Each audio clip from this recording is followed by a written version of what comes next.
はい、どうも、チャーさんです。この動画では、Unity で桜のエフェクトを作る方法についてお話しします。こういう感じのやつを今回の動画を見れば作れるようになります。ということで、早速作り方の説明に入っていきます。まずはこの桜のエフェクトを作るにあたって、桜のテクスチャ画像が必要なので、そちらを作っていきます。ということで、ブレンダーを開いてください。ブレンダーが開いたらこういう風な画面になっていると思うので、ジェネラルを押してください。最初のキューブは使わないので、キーボードの X キーを押して、デリートを押して削除しておいてください。それができたら、テクスチャーペイントっていうところを押してください。次に今ここでブレンダーでテクスチャー画像を作っていきます。でこちらの New を押してください。そしてこのウィルスを32、ハイトを32に設定しておいてください。そして小さいのが出来上がるので、このままスクロールして拡大してあげて、そしてここまで設定できたら、今から桜のテクスチャー画像を描いていきます。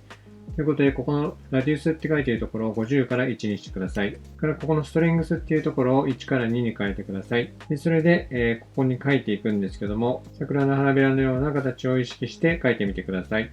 で、こうやって桜の花びらの、形の輪郭が取れたら、次にここの塗りの部分ですね、フィルって書いてあるんです。ここをクリックしていただいて、真ん中をクリックしましょう。そうすると埋めてくれます。で、あと残りの点々点が残っているので、ここをちょっとペンで埋めていくので、このドローというのを押して、気になるところをちょっと埋めていってください。そしていい感じにこうやって隙間を埋めて、花びらのテクスチャー画像ができたら保存していきます。ここのイメージっていうところがあるので、ここをクリックして、そしてセーブを押してください。で、それでセーブをして、あなたの好きなフォルダですね、に保存しておいてください。名前は今回はじゃあチェリーブラッサムとしておきます。桜ですね。でそれをセーブします。でこれができたら Unity を開いてください。で今作った画像をこの Unity に引っ張ってくるために保存したフォルダを開いてください。そしてフォルダを開けたら、先ほどのテクスチャー画像があると思うので、そちらをドラッグ&ドロップして Unity のアセットのところに持っていきましょう。すると、テクスチャー画像を取得できます。で、それができたら、そのテクスチャー画像をクリックしていただいて、このインスペクターの Alpha Source というところでクリックして、From Grayscale というのをクリックしてください。その後に下にある Apply をクリックしてください。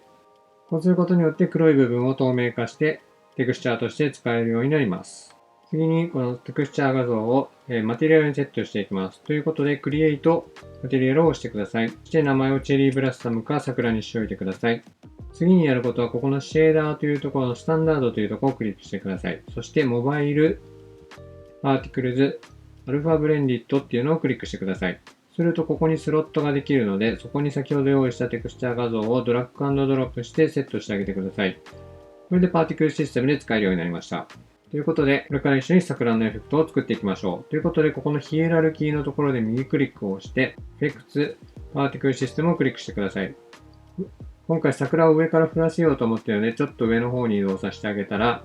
今度はローテーションというところをマイナス90になっているのを90にして、下に降るようにしてあげてください。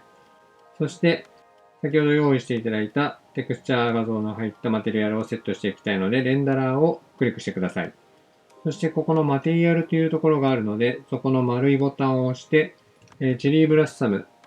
検索しましょう。そうすると、先ほど用意したマテリアルが出てきます。で、これをクリックしてあげてください。そうすると形が変わります。で、このままでは白いままなので、桜のようにちょっと薄い白いピンクをつけていきたいと思います。ということで上に行っていただいて、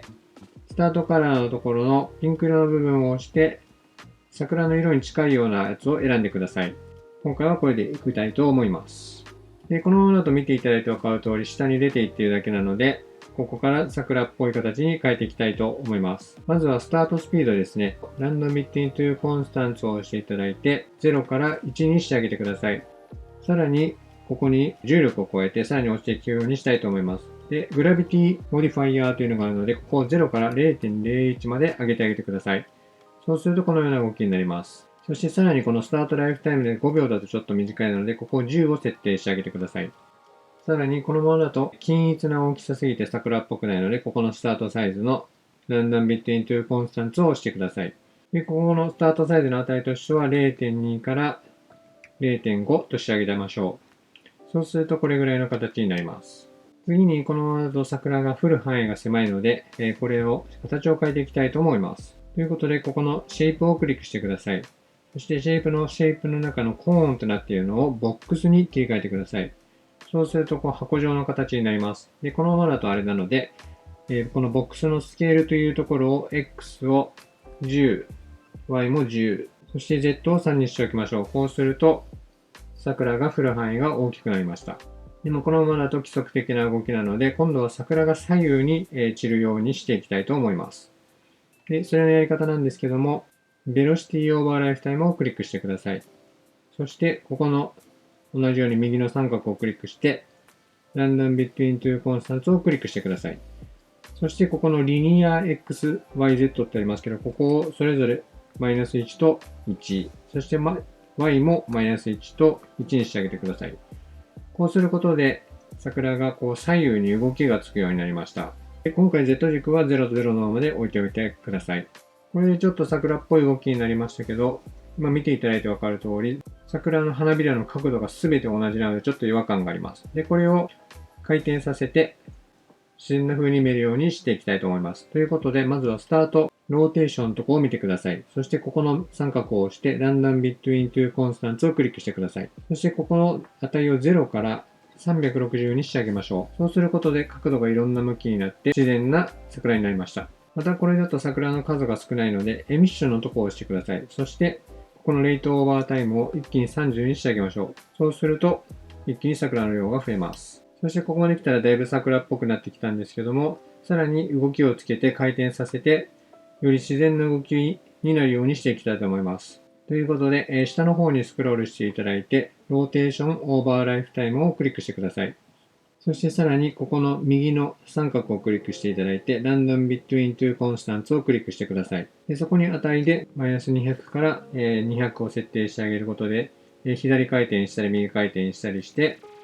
より動きをつけることができました。そしてここまでできたら桜は完成です。で今見ていただいた通り、桜の形はブレンダーで作った時のテクスチャー画像にかなり影響を受けます。なので、より自然な桜の花びらを作りたい場合は、先ほどブレンダーで作っていただいたこちらですね、より綺麗な桜の花びらのような形になるように工夫してみたりして、その上で Unity の方に設定して桜エフェクトを作ってみてください。そうすると、今見ていただいている形の花びらとはちょっと違う、あなただけの桜の花びらのエフェクトが出来上がります。ということで、今回の動画は Unity での桜のエフェクトの作り方でしたが、僕のチャンネルではこのように Unity のエフェクトに関する動画を発信していきますので、見逃したくない場合はチャンネル登録をしておいてください。また、この動画が良ければ、高評価、コメントをしていただけると嬉しいです。ということで、今回の動画を見ていただいてありがとうございました。それでは、